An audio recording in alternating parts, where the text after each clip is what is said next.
ใน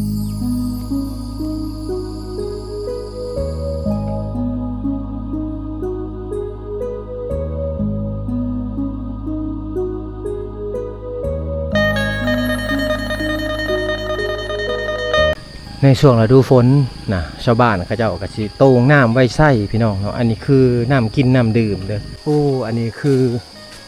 ลูกระเบิดได้พี่น้องเนาะลูกปืนใหญ่นะก่อนจะได้เฮือนหลังหนึ่งกับบ่ง่ายพี่น้องเนาะก็ต้องได้ขุดเปื่อยพูลงมานะให้มันเพียงซะก่อนชาวบ้าน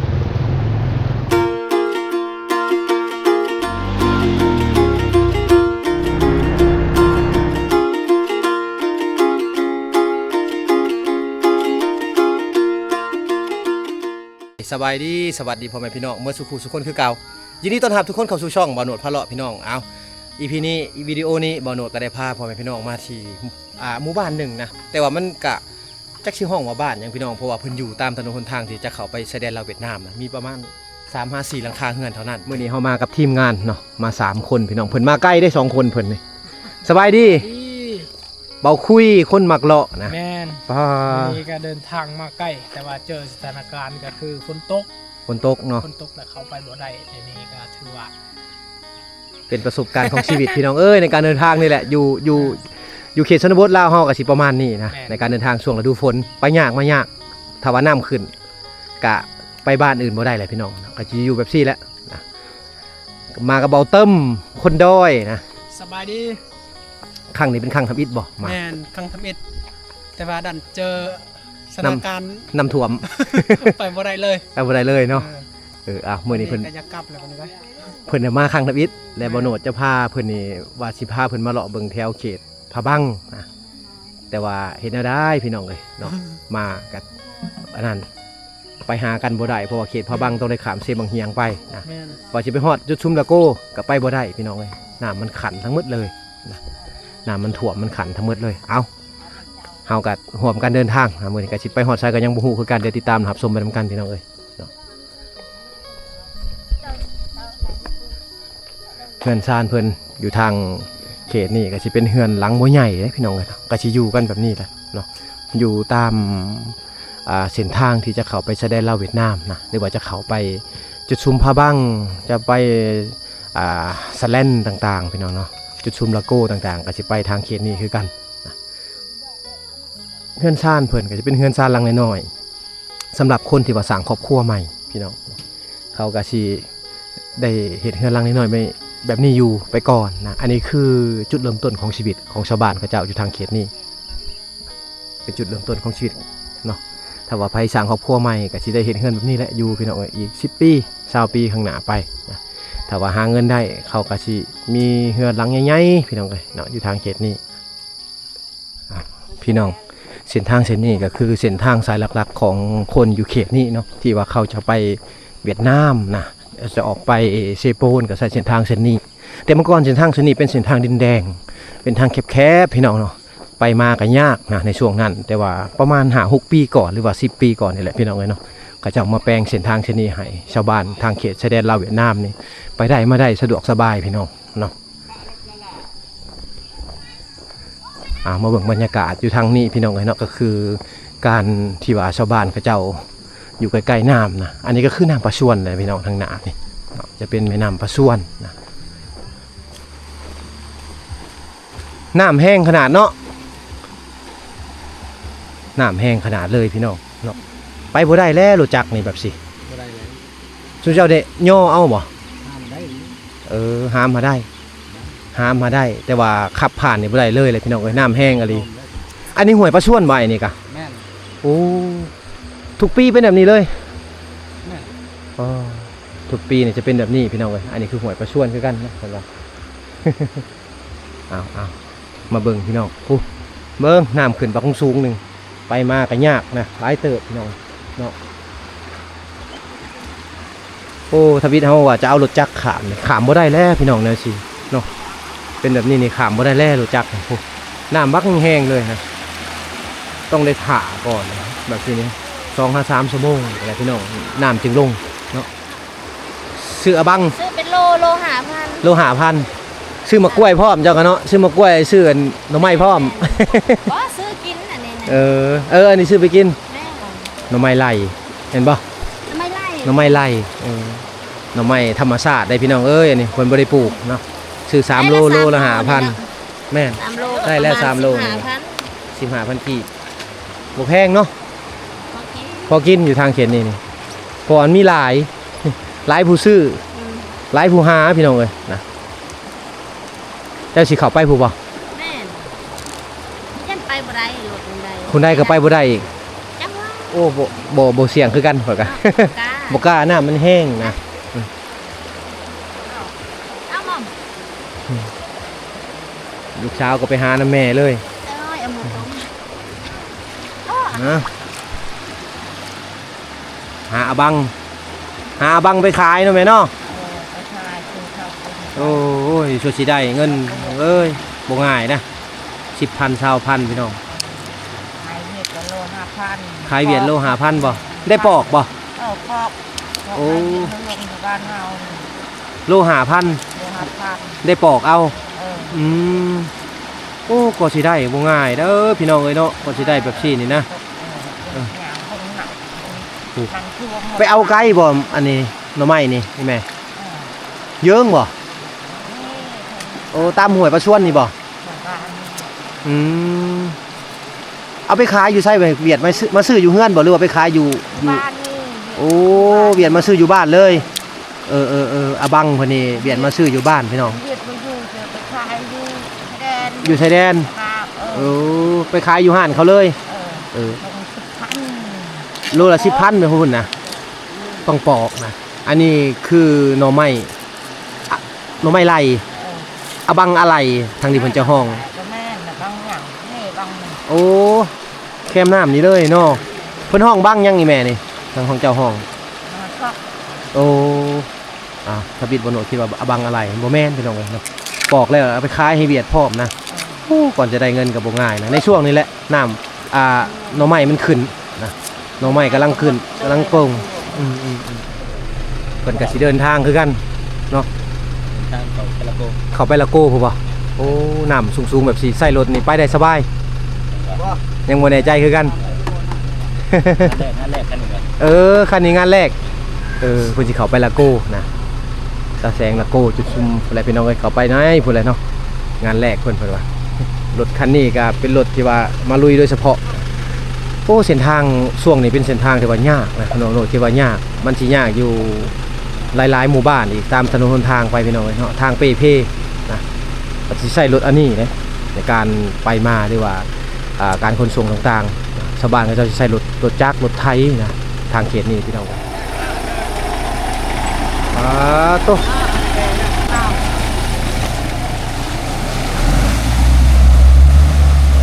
อู้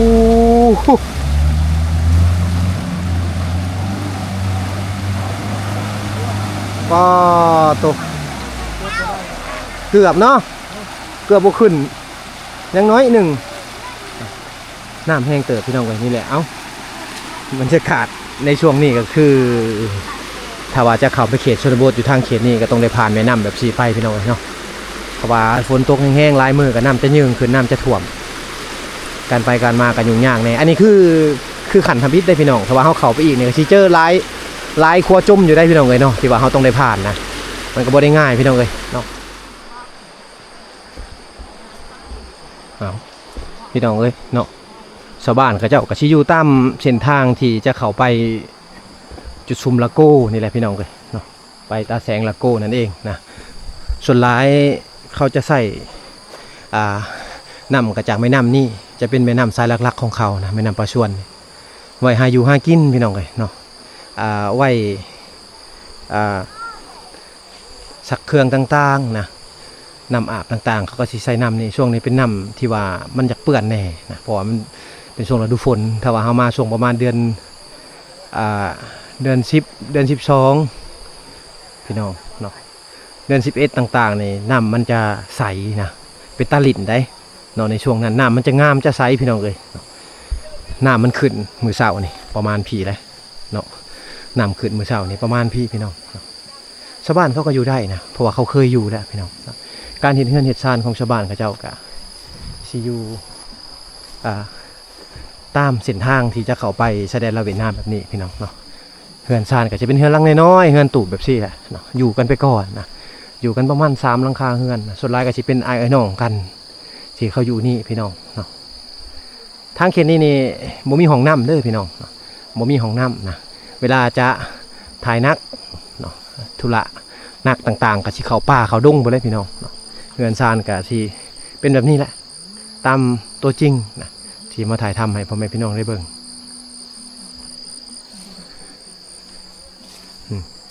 เพิ่นจะบ่ได้ฝังเสานะ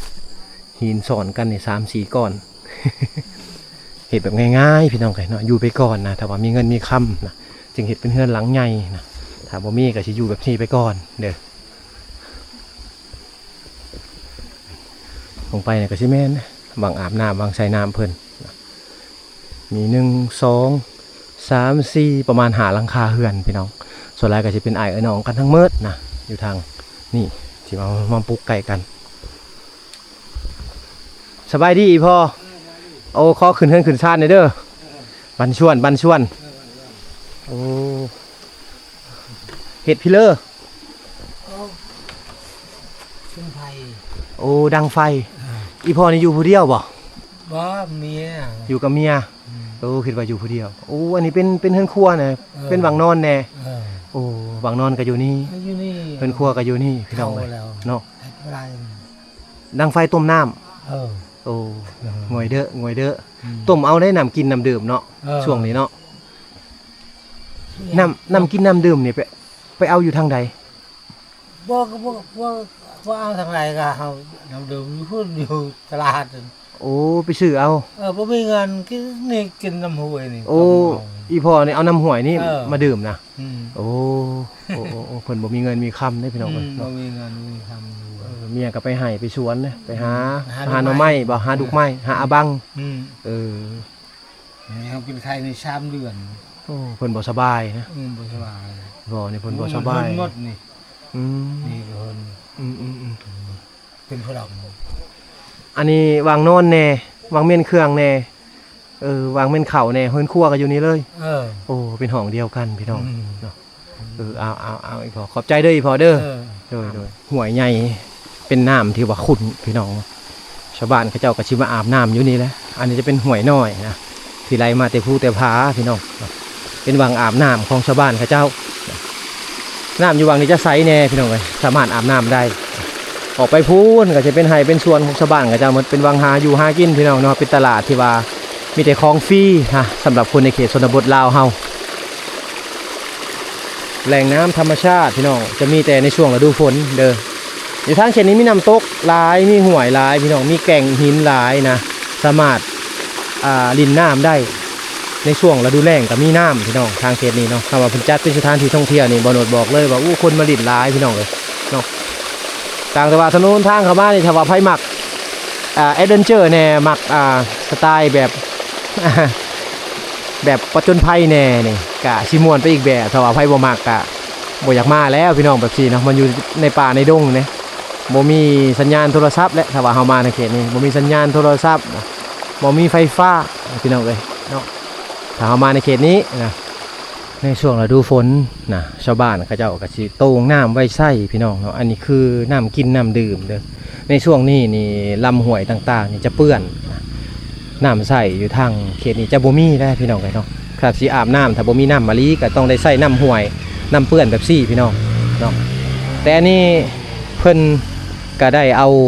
หม้อเอาขู่เอาซ้ำต่างๆนะมาโต่งน้ำไว้อันนี้คือน้ำดื่มน้ำกินเพิ่นในช่วงฤดูฝนพี่น้องเลยก็สิไหลมาแต่หลังคาบ้านเพิ่นแบบซี่แล้วฝนตกลงมาก็สิโต่งไว้พี่น้องเอาไปใส่ในเฮือนในซ่านนะเป็นเฮือนหลังน้อยๆนะอยู่กันหลายคนอันนี้คือเฮือนของลูกของหลานเพิ่นนะอยู่ใกล้ๆกันคือกันทางหน้านี่ก็แม่นพี่น้องเลยเนาะโอ้อันนี้คือลูกระเบิดได้พี่น้องเนาะลูกปืนใหญ่ลูกปืนใหญ่นะตัวนี้จะเป็นลูกปืนใหญ่พี่น้องเลยเนาะโอ้ยังมีอยู่เว้ยยังมีอยู่นะลูกปืนใหญ่นี่พี่น้องเนาะเอาเฮือนซ่านก็คือเห็นเป็นเฮือนหลังน้อยๆนะอยู่ตามเส้นทางที่จะเข้าไปชายแดนลาวเวียดนามผู้นี้ก็น่าจะอยู่เฮือนอยู่ซ่านเลยพี่น้องเนาะเขานอนในช่วงนี้เพราะว่า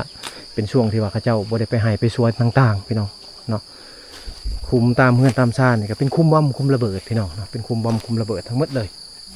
เห็นแบบสีบ่แม่นเขาคุดได้พี่น้องคุมบอมคุมระเบิดนะอันนี้ก็คือคอกนะคอกงัวคอกควายต่างๆนะยามนี่เป็นยามที่ว่าเขาเจ้าต้องได้พูดแล้วเขาเอางัวเอาควายไปขังไว้อยู่สวนเขาเจ้านะทางแค่นี้เขาจะบริหลักของกันได้พี่น้องเนาะเครื่องปลูกของฟังต่างๆถ้าว่าใครอยากกินก็ต้องได้ซื้อเอานะหรือว่าขอเอาเท่านั้นนะเบิ่งตามบริเวณนี่ก็จะเป็น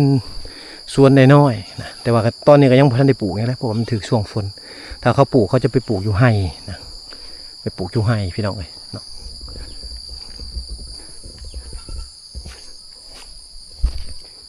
เป็นขอกแบะเด้อ ขอกแบะก็อยู่ใกล้ๆเฮือนนี่แหละเนาะเลี้ยงสัตว์ไปพร้อมเวลาค้าขายก็สิขายให้กับพวกค้าชาวเวียดนามให้คนลาวเฮาที่มาหับซื้อเอาอยู่ในเฮือนในซ่านพี่น้อง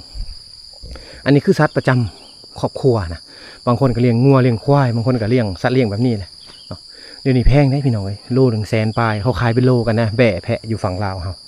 โลละ100,000ปลายโลละ200กว่าบาทพี่น้องเอ้ยประมาณ250บาทนะต่อ1กิโล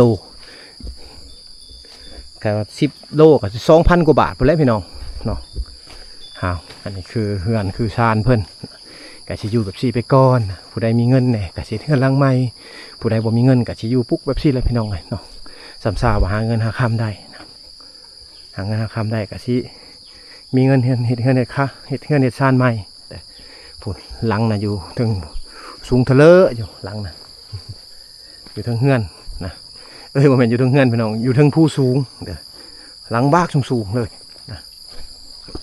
เดี๋ยวขึ้นมาเบิ่งก่อนพี่น้องอันนี้คือเฮือน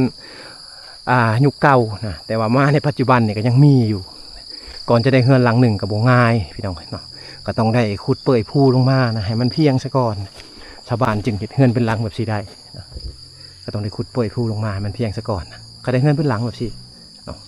ก็เฮือนซ่านก็เอาไม้มาแต่ธรรมชาตินะแต่ว่าเดี๋ยวนี้คือหลังคาเพิ่นซื้อเป็นสังกะสีเป็นที่ห้อยนะแต่ก่อนนี่มุงไปต้องข้ออะไรมุงหญ้าคาอะไรพี่น้องเนาะแต่ว่ามาในปัจจุบันนี่มุงสังกะสีแล้วเอาอันนี้คือเฮือนของคนในเขตชนบทลาวเฮานะที่ว่ายังมีหลายพี่น้องเนาะตามถนนหนทางที่จะเข้าไปเวียดนามบางคนก็เฮือนหลังใหญ่บางคนก็เฮือนหลังน้อยพี่น้องเนาะตามฐานะครอบครัวนั่นแหละตามความเป็นจริงได้เฮือนซานบ่ได้ฝังเสาพี่น้องก็เอาหินจากผู้จากลำน้ำต่างๆมาห้องแบบซี่บ่มีคนอยู่เฮือนแล้วนี่เพิ่นเอาบันไดออกจากวังขึ้นเฮือนขึ้นซานนี่บ่มีคนอยู่เฮือนแล้วพี่น้องเลยเนาะอันนี้คือเฮือนยุคเก่านะมาในปัจจุบันก็ยังเห็นอยู่เครื่องเฮือนเครื่องซานต่างๆนี่มาแต่ให้แต่ส่วนทั้งหมดเลยมาแต่ป่าแต่ดงนะฟ้าทั้งขางเฮือนจะเป็นไม้พุ่งไม้พางพี่น้องเนาะอันนี้ไม้พุ่งไม้พางนะเอามาสานกับเฮ็ดเฮือนเฮ็ดซานคือเฮือนค้างเฮือนต่างๆกับไม้ไผ่นะแล้วก็สิมีไม้ยางบงที่ชาวบ้านเขาจะเฮ็ดเฮือนได้เนาะพึ่งพาธรรมชาติไปก่อนนะถ้าว่าหาเงินได้เขาก็จึงอันนั้นจึงเฮ็ดเฮือนหลังใหม่ขึ้นมาเนาะเป็นเฮือนประมาณ1ห้องนอนพี่น้องเอ้ยเนาะโอ้อันนี้เครื่องทำมาหาอยู่หากินเพิ่นพี่น้องนะอันนี้คือกับหมูกระลับหนูนะเป็นแห้วเอาไปใส่แห้วเอาหนูเอาเครื่องปลาของดงต่างๆนะคนในเขตนี้เขาต้องมีแหละพี่น้องเนาะแต่ละหลังคาเฮือนนะต้องมีใส่ไปพี่น้องทับอิฐบ่โนดก็คิดว่าจะพากันเดินทางเข้าไปผู้แหละเนาะจุดซุมพาบังออกไปละโก้พุ่นแต่ว่าผิดแผนพี่น้องก็ว่าช่วงนี้เป็นช่วงฤดูฝนอยู่ทางเขตนี้ไปมาบ่ได้เนาะถ้าว่าเฮาไปเฮาต้องได้ย่อรถข้ามนะถ้าว่ามาน้อยคนนี่ไปบ่ได้เลยเส้นทางเช่นนี้พี่น้องต้องระดับ3 มา 4 คนไปแต่ว่าเฮาต้องได้ย่อข้ามนี่ประมาณ10 กว่าขัวเพิ่นให้พี่น้องขัวจมแบบนี้เนาะ10 กว่าขัวจึงจะฮอดจุดหมายปลายทางพี่น้องเอ้ยเนาะก็เลยว่าเอาหยุดซะก่อนพี่น้องเอ้ยถ้ามาลุยตอนที่ว่าน้ำลงเนาะเดี๋ยวติดตามนะครับชมไปทำกันเด้อพี่น้องเอาอีพีนี้กะสิโจ๊ะเพียงเท่านี้พี่น้องเดินทางกลับแล้วพี่น้องปโนกะสิเดินทางกลับสวรรค์เขตไปเลยพี่น้องเนาะต้องขอขอบใจเด้อมวลสุขุสุคนที่เข้ามาติดตามรับชมพี่น้อง